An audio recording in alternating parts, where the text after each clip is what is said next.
انت مش كسلان، انت مخك مرعوب منك. عارف اللي لازم تعمله عشان حياتك تتغير، بس حاسس انك مربوط. ده مش قلة انضباط، ده سيستم حماية مخك شغال عشان يهرب من أي ضغط.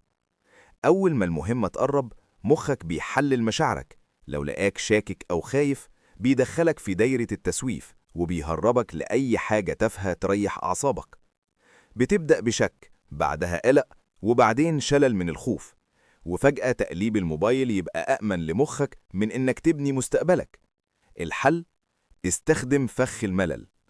البشر بيكرهوا الملل أكتر من أي حاجة، وعشان كده هنحط مخك بين اختيارين: يا تشتغل يا تقعد ما تعملش ولا حاجة. اقعد في أوضة فاضية، مفيش موبايل، مفيش شاي، مفيش تشتيت. مخك هيموت من الملل وهيختار الشغل بدل ما يفضل قاعد في ملل. قسم مهامك لخطوات صغيرة جدا، وحط لنفسك مدير حتى لو وهمي. قول إنك لازم تخلص خلال ساعة. الضغط ده هو اللي بيصنع الإنجاز. وبطل حجج. لو فشلت، قول أنا فشلت، وما تقولش كنت بشرب شاي. قوم دلوقتي. مخك مش ضدك، هو بس بيضحك عليك.